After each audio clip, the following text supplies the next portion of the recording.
मित्रांनो नमस्कार. मी डॉक्टर शैलेंद्र देवळाणकर. मित्रांनो, आखातामध्ये अमेरिका इस्रायल विरुद्ध इराण जो संघर्ष चालू आहे तो आता चौथ्या आठवड्यामध्ये त्यांनी प्रवेश केलेला आहे आणि यामध्ये अनेक नाट्यमय घडामोडी ह्या घडायला लागलेल्या आहेत. मित्रांनो, याच्यातनं हा संघर्ष आता कोणाच्या पक्षात जाईल किंवा याच्यामधनं कोणाची बाजू भक्कम होईल या गोष्टी येणारा काळ हा स्पष्ट करेल. मात्र यातनं अनेक अशा स्वरूपाचे संकेत मिळत आहेत की जे संकेत प्रामुख्याने भविष्यामध्ये एकूणच जी युद्धनीती असेल किंवा राष्ट्रांमधले जे संबंध असतील, जागतिक राजकारणाची समीकरणं असतील, त्याला एक वेगळी दिशा देणारा अशा स्वरूपाचे संकेत याच्यातनं स्पष्ट व्हायला लागलेत.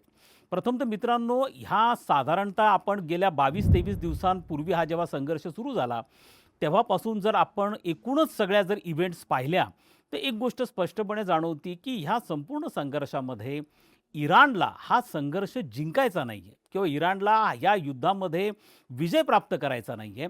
तर इराणला या संघर्षामध्ये अमेरिकेला जास्तीत जास्त गुंतवून ठेवायचं आहे.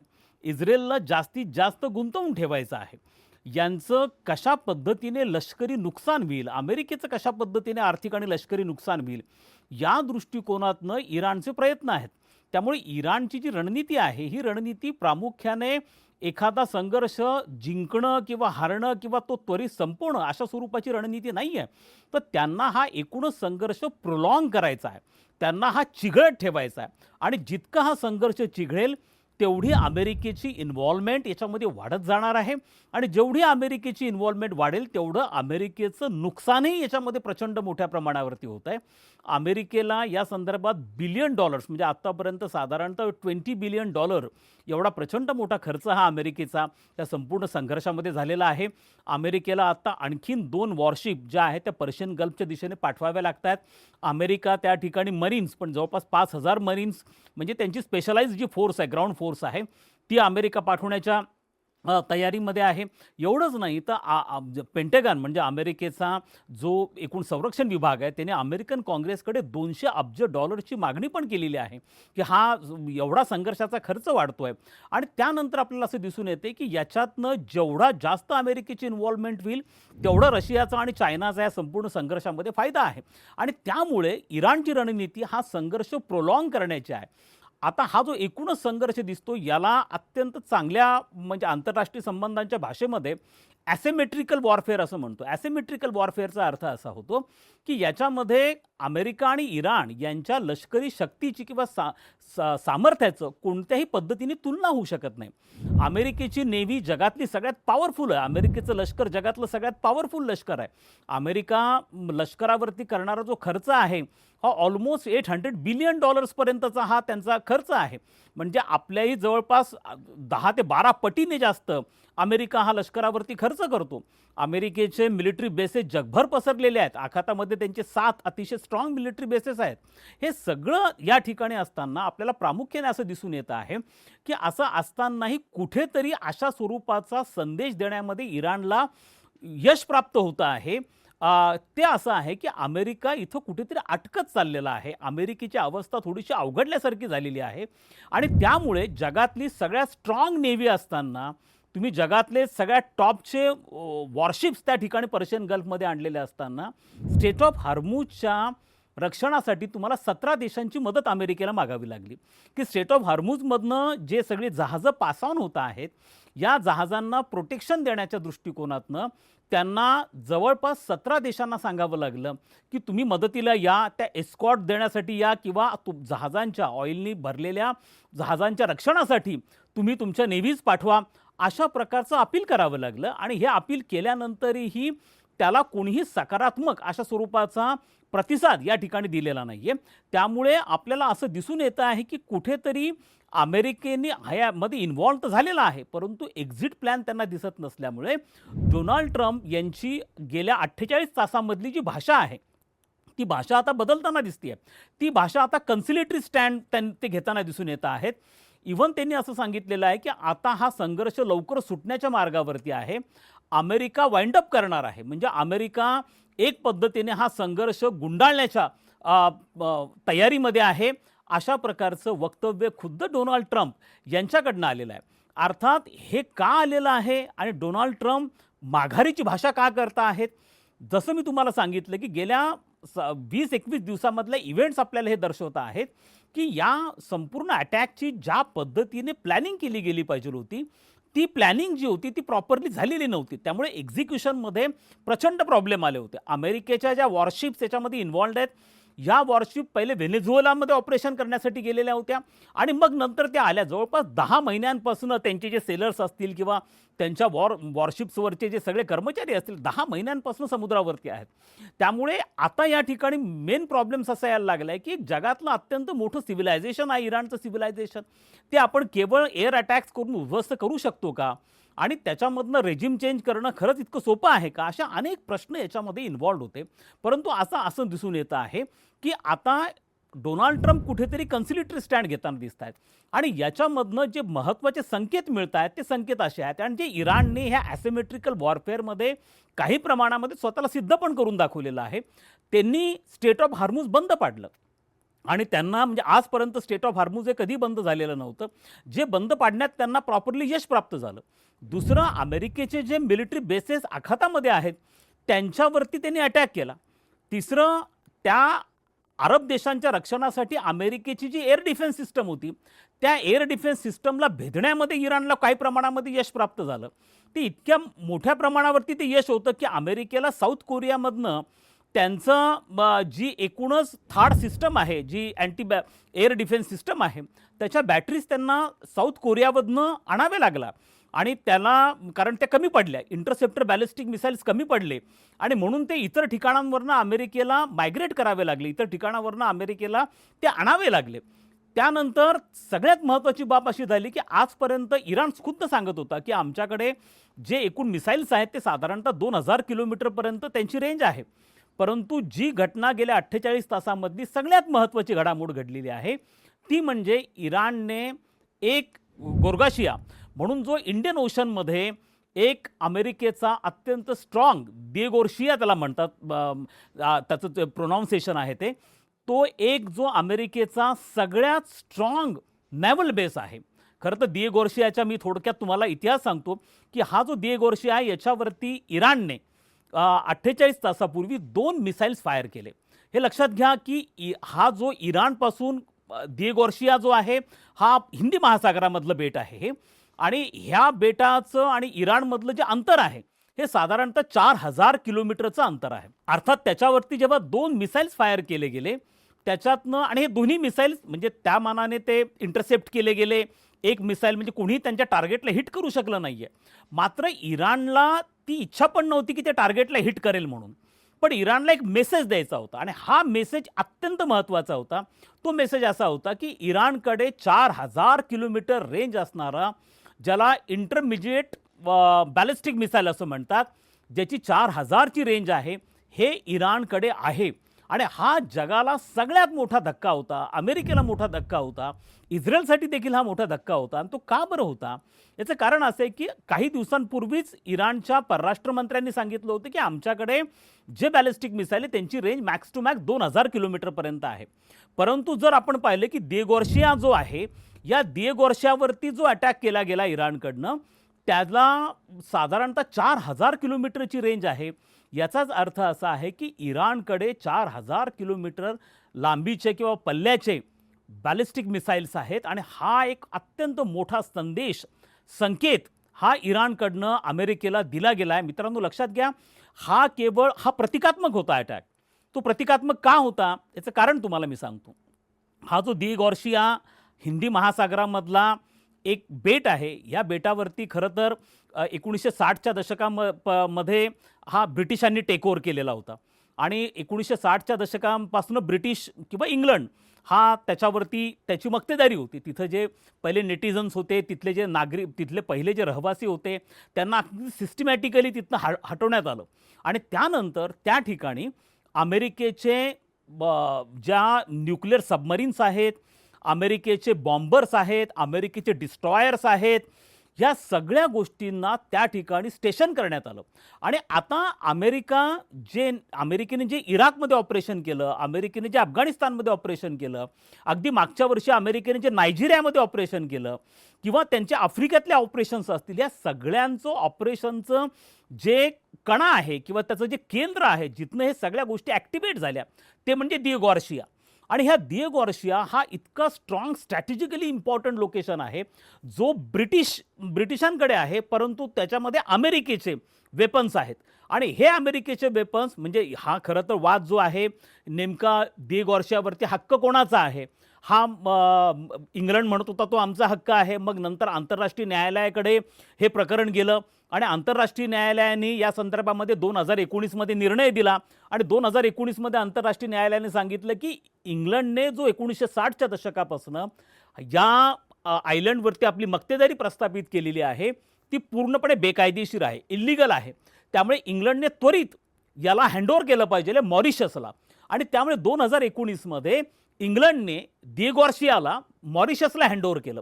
आणि मॉरिशसला हँडओव्हर केल्यानंतर एवढंच नाही तर $100 मिलियन प्रतिवर्षी देण्याचं इंग्लंडने सांगितलं. याच्यावरती अमेरिकेमध्ये त्यावेळेला डोनाल्ड ट्रम्प अमेरिकेचे राष्ट्राध्यक्ष होते, पहिलं टर्म होती त्यांनी याच्यावरती कडाडून टीका केलेली होती की इंग्लंडने अतिशय चुकीचा निर्णय घेतला.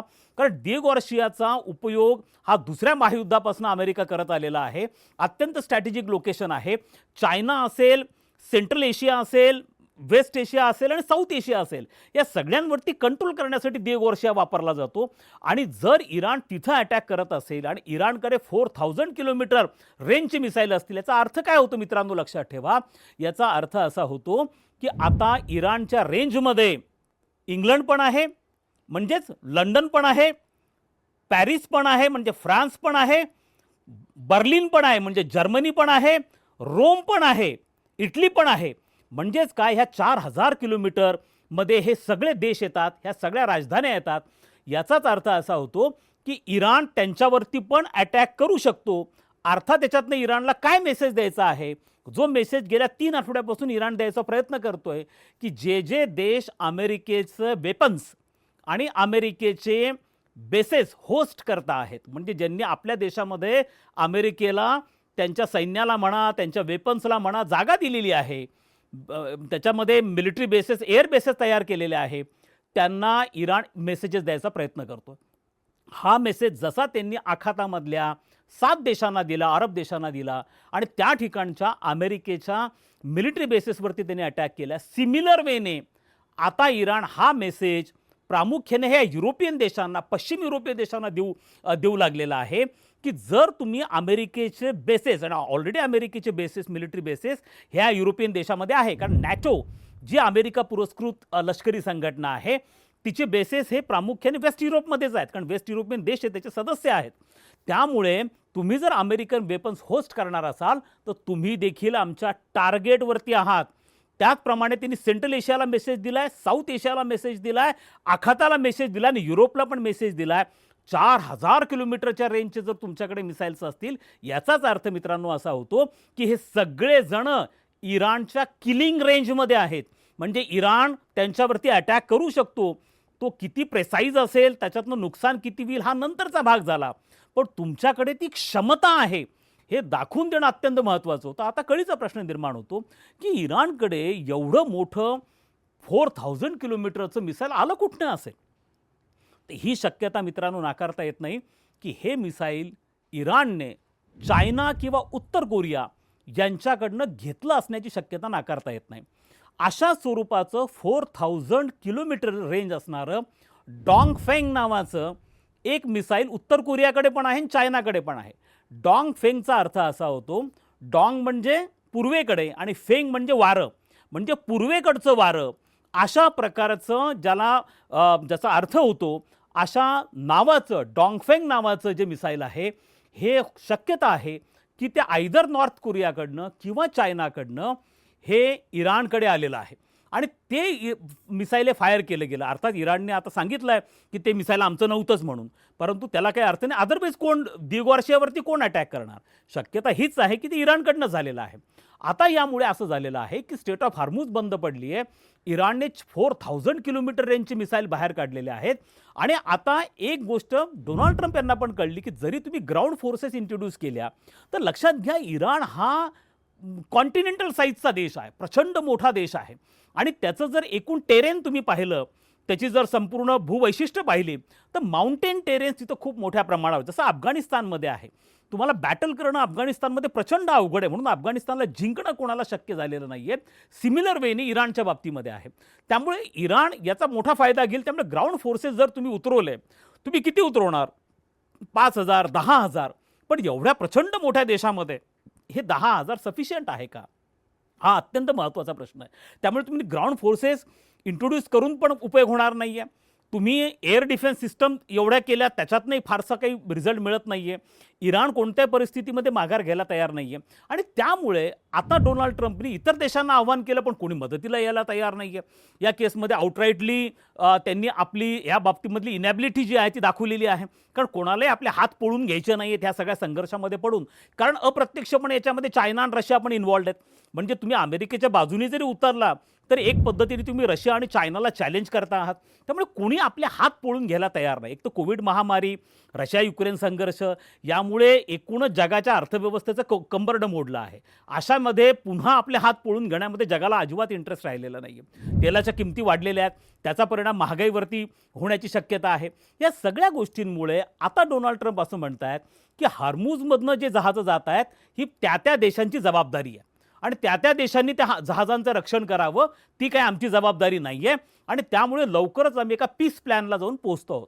आता हा पीस प्लॅन काय असेल, याच्यामध्ये कोण मध्यस्थी करेल, ह्या सगळ्या गोष्टी येणारा काळ हे प्रामुख्याने दाखवू शकतात.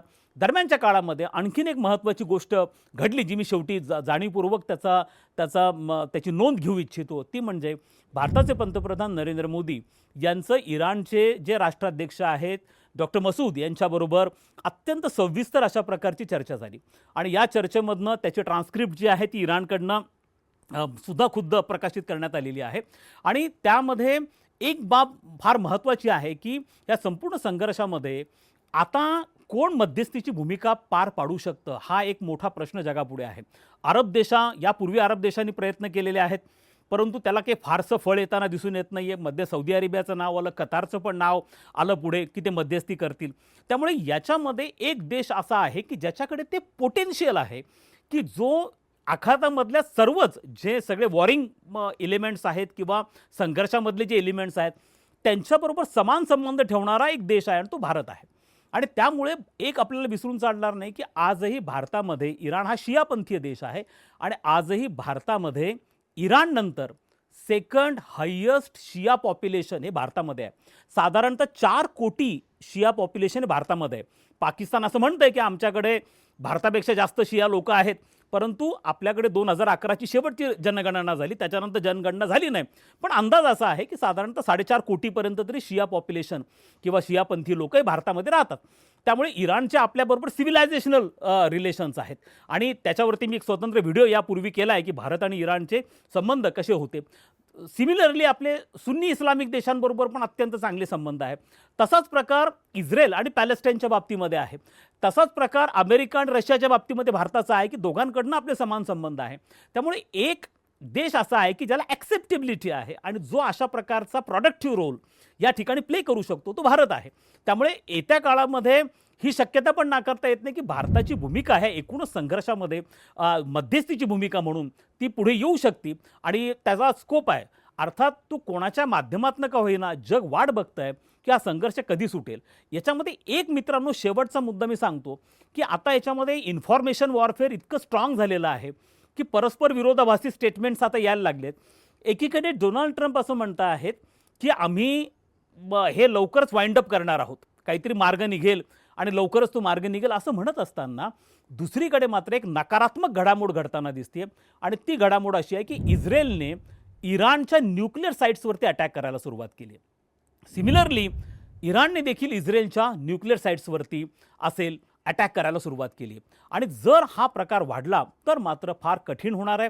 याच्यात टॅक्टिकल न्यूक्लिअर वेपन्स वापरले जाण्याची शक्यता ही नाकारता येत नाही आहे आणि त्याचा मात्र धोका हा जगाला दीर्घकाळपर्यंत सहन करावा लागू शकतो. जगामध्ये अणुबॉम्ब हे एकदाच वापरले गेले. दुसऱ्या महायुद्धामध्ये 1945ला हिरोशिमा आणि नागासाकी जपानमधल्या 2 शहरांवरती अणुबॉम्ब टाकला गेला आणि त्यानंतर न्यूक्लिअर वेपन्स वापरले गेले नाही. केमिकल वेपन्स वापरले गेले, बॅलिस्टिक मिसाईल्स वापरले गेले, पण कधीही कुणी अण्वस्त्र वापरलेले नाही आहेत.